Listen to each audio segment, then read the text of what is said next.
Protein escaped the gym, and now junk food is pretending that he has a training plan. Doritos have protein now.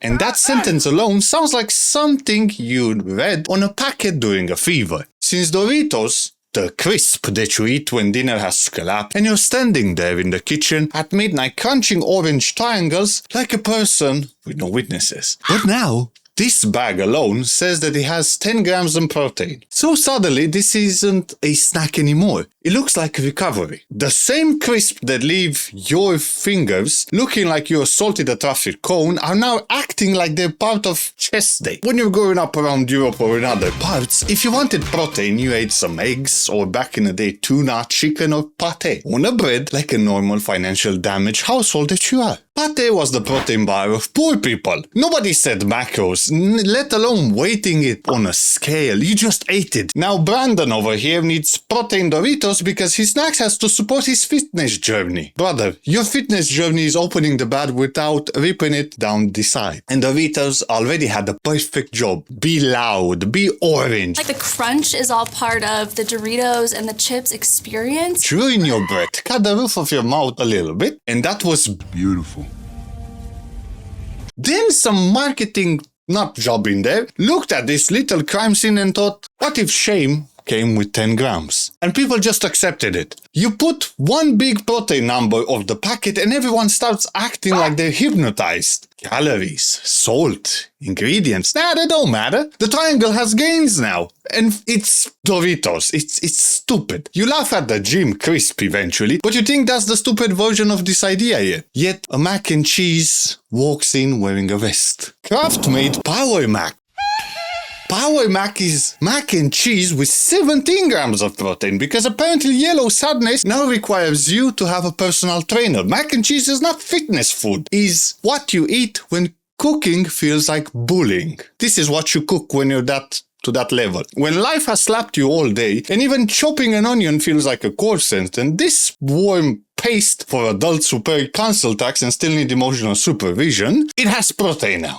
And some TikTok gym lad with broccoli hair can stand in a kitchen that has never seen garlic and say, actually, this is a solid opinion. Brother, mavafanculo. I would rather shit in my hands and clap than to hear that macaroni and cheese has been described like a training program. What's that? It's not normal meal prep. It's baby food with a bit of gym membership slap on top. And that's where every other snack starts getting brave. Protein cereal, chocolate, pancakes, cookies, and suddenly the whole supermarket looks like a changing room full of snacks lying around leg day. A chocolate bar is standing there like, look at me, I am the protein now. But then drinks started asking for a lawyer.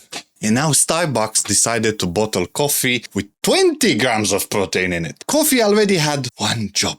Wake you up so you can go to work, open your laptop, and pretend that Teams notification doesn't make you want to walk directly into the river. That was enough. Coffee was carrying society on his back, shaking, jittery, underpaid, just doing his best. But now even coffee requires you to get some gains. Your latte can't just wake you up anymore. If it has to spot you in the bench press and ask for your split. Then protein water walked in. Know about our amazing protein water. It's a lightweight, refreshing way to take your protein.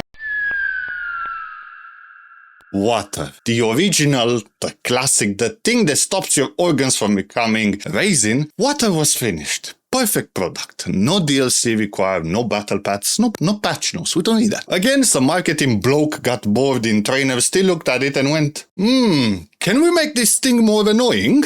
Protein water is just insane because water already did the thing that it was required. It just hydrates you. Job done. Grab a seat, yeah? But now it has to support your muscle recovery. Brother, just drink water from a hose or a tap. You are not in a Marvel montage. Relax. You are in some random place after an alley, late for work, and your shaker bottle smells like a chemical banana. Then you got protein soda, protein lemonade, whatever, protein everything. Every drink in the fridge has a tiny CV now slapped on top of it. I hydrate, I energize, I support recovery. Mate, your grape fizzy from the petrol station meal, dear. That's what it is. Stop speaking. At this point, brands have done their damage and they put protein in snacks, coffee, water, anything that could hold a small label. But TikTok again decided to step in and went, cute. Watch what I do with cottage cheese. Cottage cheese is now again in everything. In cookie dough, in ice cream, pasta sauce, queso, pancakes, wraps. The poor thing is just being dragged around the internet like it owes money. And cottage cheese already looks a bit sus. It looks like milk had a panic attack and nobody called the doctor. You open the tub and it looks back at you.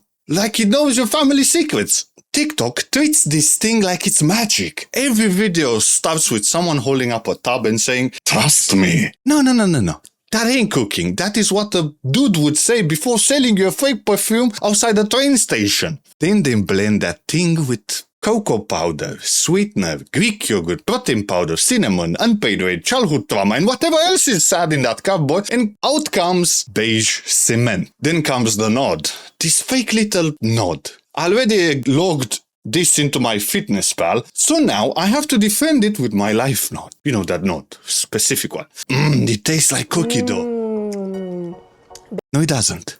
Cookie dough doesn't need a hostage statement. If you have to say that you can't taste the cottage cheese 12 times, the cottage cheese is absolutely there and everyone is scared. That doesn't look like dessert to me. That's just plaster for the walls with macros. And then the comments that you see around are always worse. Wow, 40 grams of protein. 40 grams of what? Of suffering. The bowl looks like something a builder forgot behind a wall in 2007, but because the number is so big, everybody starts clapping like some cured cake. And that's when it clicked for me. This was never about protein in the end. Protein is just the sad excuse. Real product is just a permission. But anyway, that's this whole disease that keeps on spreading and going everywhere. Doritos got a fake gym pass. Mac and cheese started calling itself meal prop. Coffee is doing probably bicep curls somewhere. Water got insecure. And cottage cheese is in a blender pretending it's Ben and Jerry while everybody nods like they're being held at a gunpoint. At this point,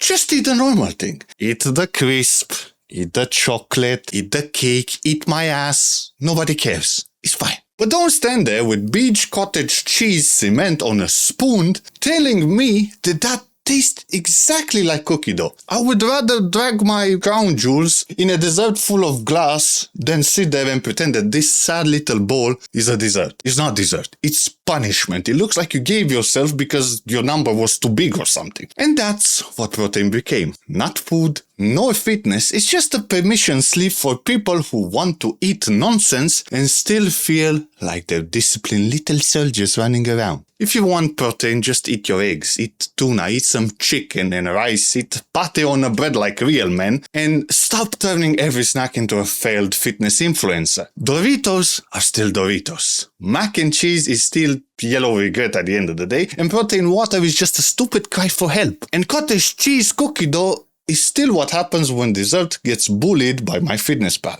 And this whole food didn't get better. People just learned to slap a protein label on bad decisions and just clap for themselves. So go clap for yourself outside, yeah?